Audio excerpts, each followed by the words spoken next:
What's up, YouTube family? Welcome back to the channel, where we bring you the most jaw-dropping developments from across Southern Africa. And today, trust me when I say, this isn't just breaking news, it's the kind of headline that freezes the entire region in disbelief. Zimbabwe is on edge tonight. Streets are tense. Phones are buzzing. Whispers have turned into shouts. Because the name on everyone's lips right now is Geza. Yes, you heard right. Geza, the controversial former military commander turned political firebrand, has just made an unexpected and dramatic return to Zimbabwe. And he didn't come alone.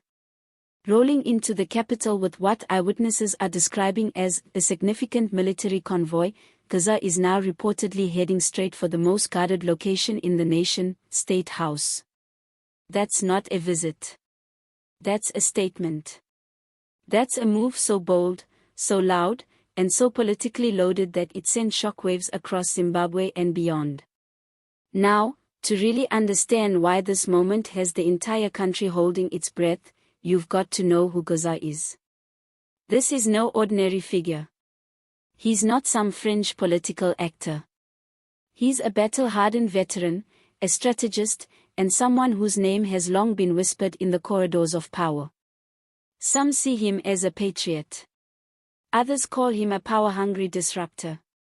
But one thing's certain, whenever Geza moves, the entire political landscape shifts. His arrival today wasn't just a return. It was an entrance. Military trucks rolled through Harare's roads just before noon, drawing crowds of stunned civilians and causing businesses to shut down early. Soldiers, heavily armed, appeared calm but focused. No one fired a shot. No one made a sound. But the message was clear that something major is unfolding. And this wasn't a parade. This wasn't ceremonial. This had all the signs of a maneuver that goes straight to the heart of power.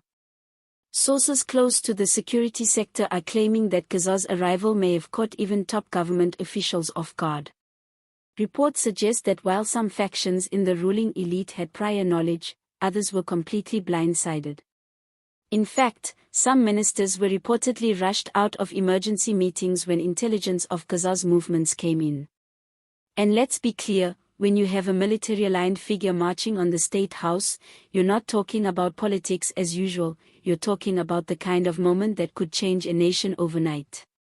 President Mnangagwa has yet to make a public appearance or statement, which only adds fuel to the speculation. Where is he? What's the response? Is this a coup? A negotiation? A show of force meant to extract concessions from behind the scenes? Nobody knows for sure, but the silence from State House is deafening. Social media has erupted into a frenzy, with videos of armored vehicles, panicked motorists, and Geza himself stepping out of one of the lead cars, saluting the crowd as chants erupted, some in support, others in fear. Meanwhile, the opposition is watching with a mix of curiosity and caution. Some leaders have issued calls for peace, while others are demanding to know whether the country is once again about to fall into the grip of military influence. The echoes of November 2017 are loud. That's when Robert Mugabe's decades-long rule was ended by a so-called military intervention, led under the guise of restoring order. But what followed was a new era riddled with its own challenges.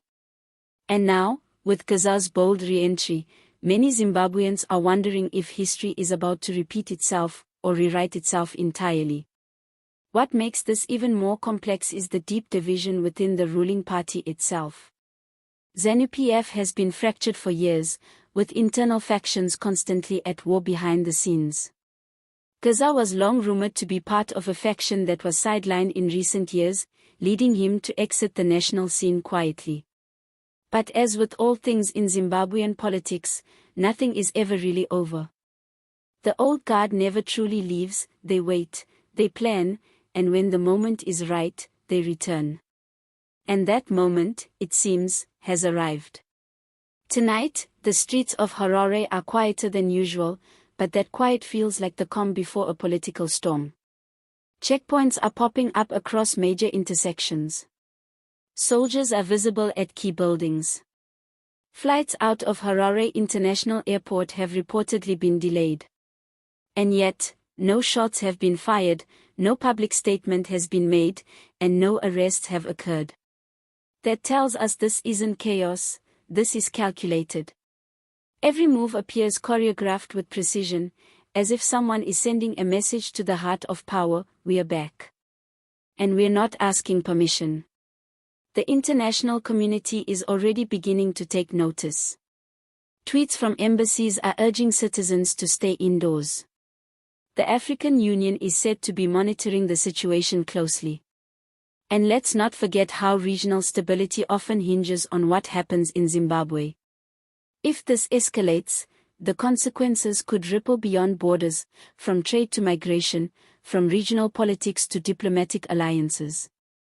But right now, inside Zimbabwe, the biggest question remains unanswered: what does Gaza want? Is this a call for a transitional government? A protest against corruption within the current leadership? Or is it a bold power play to take the reins outright? People are asking, is this a coup without the declaration? Or a warning shot to those in charge?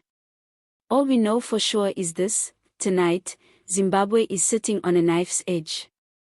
The arrival of one man, backed by an unknown number of loyal forces, has shifted the entire political equation. And in a country where the past is filled with long shadows and sudden turns, nothing can be ruled out.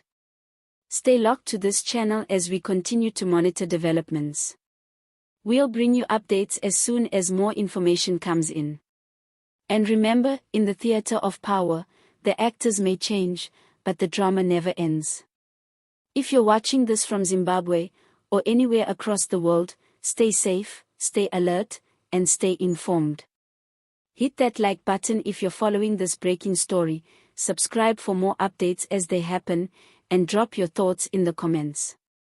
Do you think Gaza is the beginning of a new chapter, or the return of an old struggle in new clothing?